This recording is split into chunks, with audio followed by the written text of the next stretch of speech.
వచ్చిన తర్వాత పార్టీ చాలా మార్పు ఉంది. మార్పు జరుగుతుంది కూడా. ఈ రెండు పాలనలు చూసాను, వైసీపీ టీడీపీ రెండు పాలన మళ్ళీ కాంగ్రెస్ కోరుకుంటున్నారు. ఈ రాష్ట్ర ప్రజలు కానీ వాళ్ళు మరి కేంద్రంలో రాష్ట్రంలో మళ్ళీ కాంగ్రెస్ ప్రభుత్వం వస్తుంది. ఎట్లా వచ్చింది అనుకుంటున్నారు? రాష్ట్రంలో జగన్మోహన్ రెడ్డి గారు ఉండగా మళ్ళీ కాంగ్రెస్ క్యాడర్ అంతా వచ్చింది అనుకుంటున్నారు. డెవలప్మెంట్ అయింది, ప్రజల్లో పోండి డెవలప్మెంట్ అంటే వద్ద డెవలప్మెంట్ ఏం లేదు. మరి ఎట్లా ఓటేస్తారు? డెవలప్మెంట్ చేస్తేనే కదా ఓట్లేసేది. చంద్రబాబు అమరావతి కట్టుకుని మరి ఏం లేదు అంతా. మరి జగన్మోహన్ రెడ్డి దగ్గరే ఉంది కదా, లీడర్లు అక్కడే ఉన్నారు, ఓటర్లు అక్కడే ఉన్నారు. కాంగ్రెస్ వచ్చింది సార్ వాళ్ళు అయిపోయి అప్పుడే చాలా మంది మినిస్టర్లు మంత్రులు అంతా చేంజ్ చేస్తున్నారు కదా. ఓకే, పార్టీ ఇచ్చి వస్తున్నారు, అందరూ వస్తుంది. వచ్చేది కాంగ్రెస్ పార్టీ. నెక్స్ట్ 2024 ఎన్ని సీట్లు వస్తాయి అనుకుంటున్నారు? మంచి మెజార్టీ వస్తుంది. ఎన్ని సీట్లు అనేది మంచి మెజార్టీ వస్తుంది. రాజశేఖర రెడ్డి వారసురాలు షర్మిలానా వారసుడిగా జగన్ భావిస్తున్నారా? ఏమనుకుంటున్నారు అసలు? ఎమ్మెల్యే వారసురాలు ఎట్లా నేనే ఆయన వారసుడు ఎట్లా అనేది ఆయన ఫేస్ కదా అవన్నీ చూస్తేనే తెలిసిపోతుంది. జగన్ వాళ్ళ ఆయన లక్కున్నాడా, షర్మిల వాళ్ళ ఆయన తండ్రి లెక్క పోలీసులు ఉన్నా చూడండి. ఓకే, కాంగ్రెస్ అన్ని నెరవేరుస్తుంది అంటారా ఒకవేళ అధికారంలోకి వచ్చి ఏపీలో? 100% అది కాంగ్రెస్ నెరవేర్చి ఎన్ఆర్జీఎస్ కానీ రైతులు మాఫీ, కరెంట్ ఫ్రీ అన్ని కాంగ్రెస్ తెచ్చిందే. వాళ్ళకి డెవలప్మెంట్ చేసి కూడా కావటం లేదు. ఓకే, ఎన్ఆర్జీఎస్ తెచ్చారు, అన్ని వాడుకొని తింటున్నారు. సర్పంచులకు రూపాయి లేదు. సర్పంచులకి ఊర్లో పోయి మాన మర్యాద లేకుండా చేసినట్టే కదా. ఎమ్మెల్యేలకే లేదు, సర్పంచ్ ఎమ్మెల్యేలు పంపిణీ పట్టుకుంటున్నారు. మినిస్టర్లు అపాయింట్మెంట్ ఇవ్వటం లేదు, పార్లమెంట్ సభ్యులు ఇవ్వటం లేదు. ఇదేం పాలన, సైకో పాలన. అంటే పాత లీడర్లు అందరూ వస్తారనుకుంటున్నారు మళ్ళీ కాంగ్రెస్? 100% ఖచ్చితంగా వస్తారు. మరి చూసారా మన రాదు అని తెలంగాణ వచ్చింది, కాంగ్రెస్ కర్ణాటక వచ్చింది, ఆంధ్రలో లాజ లేకుండా వస్తుంది. ప్రజల్లో ఎలాంటి అభిప్రాయం ఉంది కాంగ్రెస్ మీద? మంచి అభిప్రాయం ఉంది, కాంగ్రెసే రావాలా. అంత ఇది కిరికిరి ఉండలో ఏమి ఉండలేదు. మంచి పాలన జరుగుతుంది, మంచి అవుతుంది. రైతులు కానీ కార్మికులు, కర్షకులు అందరూ ప్రతి ఒక్కరు అసలు ఎంప్లాయీస్ చూసారా? ఎంప్లాయీస్ ఇంతవరకు జీతాలు లేక మంత్రులు వస్తుంటున్నారు. బలోపేతం అయింది అనుకుంటున్నారా? కాంగ్రెస్ పార్టీ మరి వైఎస్ రాజశేఖర రెడ్డి కోరిక ఆయన రాజశేఖర రెడ్డి రాహుల్ గాంధీ ప్రధానం చేయాలని కోరిక ఉండిందనమాట. తప్పనిసరిగా ఆయన చేయాలని కోరిక ఉంది. అందుకని రాజశేఖర రెడ్డి బిడ్డ తను పార్టీ పెట్టిన తెలంగాణలో పార్టీని కాంగ్రెస్లో విలీనం చేసి ఆమె కాంగ్రెస్లోకి రావడం జరిగింది. కాంగ్రెస్ కోరిక కూడా, కాంగ్రెస్ ప్రదేశ్ కోరిక కూడా రాజశేఖర రెడ్డి బిడ్డ వస్తే ఇక్కడ కాంగ్రెస్ బలోపేతం అవుతుంది, కాంగ్రెస్ విజయానికి నాంది అవుతుంది. ఆమె కూడా ఒక దృఢ నిశ్చయితం ముందుకు తన తండ్రి కోరిక నెరవేర్చాలని ఆ కాంగ్రెస్ పార్టీలో రావడం జరిగింది. కాంగ్రెస్ ఖచ్చితంగా ఇక్కడ బలోపేతం చేసి కాంగ్రెస్ గెలుపుకి పూర్తిగా చేస్తుందని ప్రజల నమ్మకం. అంటే జగన్ ఉండగా ఇంకా షర్మిల సక్సెస్ అయింది అంటారా వైఎస్ ఫ్యామిలీలో? జగన్ విసిగిపోయారు ప్రజలు. జగన్ యొక్క పరిపాలన నచ్చకుండా విసిగిపోయినారు. బీజేపీతో కూడా విసిగిపోయారు. బీజేపీ ప్రభుత్వం వల్ల ప్రజలకి చాలా దారుణమైనటువంటి రేట్లు పెరగడం, వాటి వల్ల ప్రజలు ఇబ్బంది పడడం, చాలీ జీతాలతో గడపలేక బీజేపీ కూడా ఏమి చేయలేని పరిస్థితి. బీజేపీ మతపరంగా ఆ పార్టీని బలోపేతం చేయడం. అంటే కాంగ్రెస్ ఓట్లన్నీ వైసీపీకి వచ్చినాయండి. మరి వైసీపీ ఉండగా కాంగ్రెస్ ఎట్లా సక్సెస్ అయ్యింది అనుకుంటున్నారు? కాంగ్రెస్ ఓట్లన్నీ వైసీపీకి వెళ్ళినాయి కదా. వైసీపీ కాంగ్రెస్ ఓట్లన్నీ వైసీపీ ఉన్నాయి. ఇప్పుడు ఆమె బిడ్డ రాజశేఖర బిడ్డ రావడం వల్ల పూర్తిగా అక్కడ ఉన్న వాళ్ళు కాంగ్రెస్ వాళ్ళంతా కూడా అది సపోర్ట్ చేసి అక్కడ ఉన్న వాళ్ళంతా ఇప్పుడు ఈ పార్టీలో కాంగ్రెస్ రావడానికి ఎమ్మెల్యేలు కానీ ఎంపీలు కానీ అందరూ లైన్ కట్టి వస్తున్నారు. ఈ మామూలుగా లేదు, ప్రజా ఒక ఇదిలాగా ఉంది. ప్రజాక్షేత్రం ఎలా ఉంది, ప్రజలు ఎలా ఉన్నారంటే కాంగ్రెస్ పార్టీకే పట్టం కట్టాలనే కృతజ్ఞతతో ఉన్నారు. అందులో రాజశేఖర రెడ్డి రావడం వల్ల, షర్మిలా గారు రావడం వల్ల చాలా పార్టీకి ఈరోజు ఒక నాయకురాలుగా ఆమె బాధ్యత తీసుకొని ఈరోజు ఆమె బాధ్యత తీసుకొని ఈ రోజు నుండి కాంగ్రెస్ ఖచ్చితంగా 24 ఎలక్షన్లో ఖచ్చితంగా కాంగ్రెస్ రూలింగ్కి వస్తుంది. మరి జగన్ పార్టీ మూడో స్థానానికి పోయే పరిస్థితి అయింది. ఆ విధంగా ఉంది. ఖచ్చితంగా కాంగ్రెస్ పార్టీ విజయం సాధిస్తుంది. రాక కాంగ్రెస్ పార్టీకి పెద్ద పండగగా ఉంది. షర్మిల రావడంతో కాంగ్రెస్కి మాకు చాలా చాలా ఆనందంగా ఉంది. కాంగ్రెస్ పార్టీకి మాకు పునర్విజయం వచ్చింది.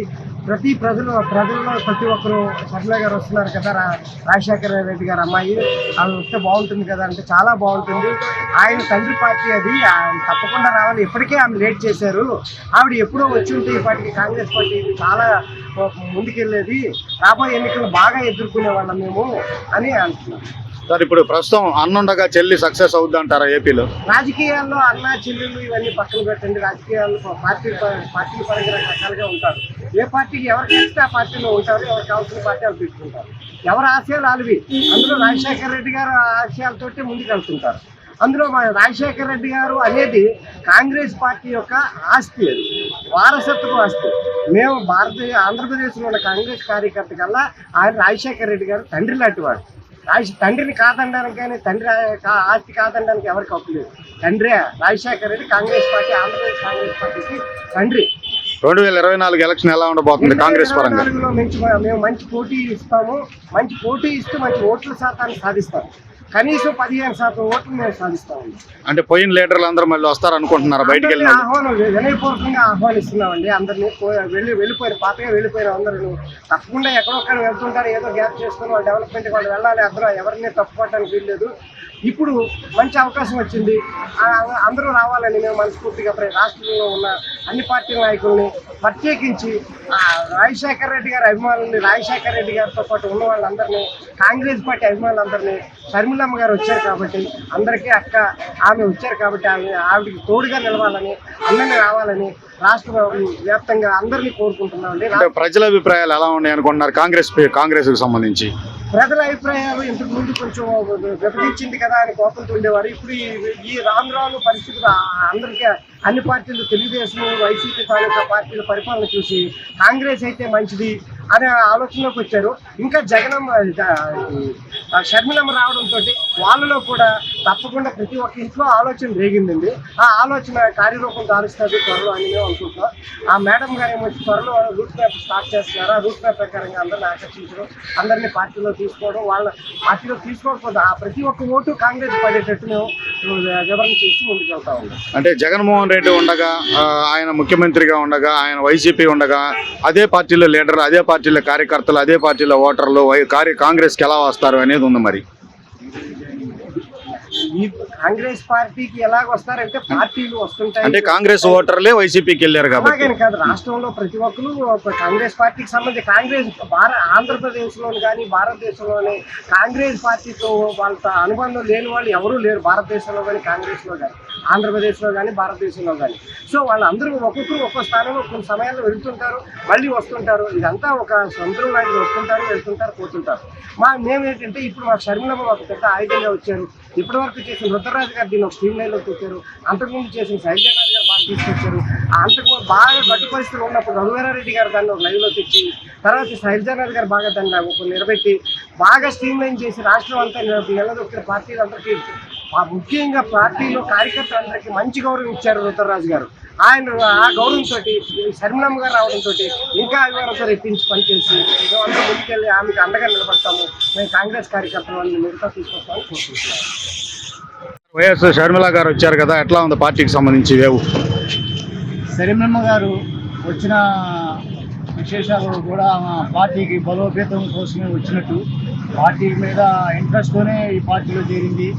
వాళ్ళ తండ్రి గారి ఆశయాల్ని నెరవేర్చాలని చెప్పి, వాళ్ళ తండ్రి గారు రాహుల్ గాంధీ ప్రధాని కావాలని కోరికతో ఉన్నాడు. ఆ ఆశయాలను నెరవేర్చడానికి షర్మిలమ్మ గారు వచ్చారు.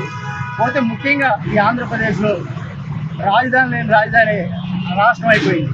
అలాంటి రాజధాని అమరావతి రాజధాని అని చెప్పి కాంగ్రెస్ పార్టీ వాగ్దానం చేస్తుంది. రాహుల్ గాంధీ కానీ, ప్రియాంక గాంధీ కానీ, ఎవరైనా కాంగ్రెస్ అధినాయకులందరూ కూడా ఇదే రాజధాని, మేము అధికారంలోకి వస్తే ఫస్ట్ సంతకం పెట్టేది ఆంధ్రప్రదేశ్కి ప్రత్యేక హోదా, ఆంధ్రప్రదేశ్కి రాజధానికి అమరావతి రాజధాని అని చెప్పి, అలాగే ఈ రాష్ట్రంలో పోలవరం ప్రాజెక్టు కూడా నిధులు కానీ ఏదైనా కానీ రాజధాని వల్ల మన కాంగ్రెస్ గవర్నమెంట్ వల్లే సాధ్యపడిద్దని చెప్పి రాహుల్ గాంధీని ప్రధాని చేసుకోవాలని చెప్పి ఇప్పుడు చూడటం కూడా జరిగిపోయింది. ఈ తెలుగుదేశం పార్టీ, వైసీపీ పార్టీ బీజేపీకి తొత్తుగా మారిపోయిందని చెప్పి శర్మిలమ్మ గారు కూడా మాట్లాడటం జరిగింది. శ్రేణులందరూ కూడా కాంగ్రెస్ పార్టీలో ఉన్న వాళ్ళు పక్క పార్టీలోకి వెళ్ళినా తిరిగి రావడానికి ఆలోచిస్తున్నారు, తిరిగి వస్తారు కూడా. ఆల్రెడీ ఈరోజే మంగళగిరి నియోజకవర్గానికి చెందిన ఆళ్ళ రామకృష్ణారెడ్డి గారు ఇంకా వైసీపీలో నుంచే ఈరోజు మాకు 4-5 జాయినింగ్ జరగడం జరిగింది. ముందు ఎంపీలు, ఎమ్మెల్యేలు కూడా ఒక 10-12 రోజుల్లో ఆంధ్రప్రదేశ్లో కాంగ్రెస్ పార్టీలో చేరబోతున్నారు. కాంగ్రెస్ పార్టీ వైపుకే మొగ్గు చూపుతున్నారు ప్రజలందరూ కూడా. కాంగ్రెస్ పార్టీ త్రికోణం పోటీలోకి వచ్చింది. మేము కూడా అసెంబ్లీలోకి వెళ్ళబోతాం. లేదు ఏదన్నా త్రికోణంలో పోటీలోకి వచ్చి మా అవసరం ఏ పార్టీకైనా అవసరం వచ్చింది, మాకు మద్దతు ఇస్తే మేము వాళ్ళకి మద్దతు ఇవ్వడానికి సిద్ధంగా ఉన్నాం.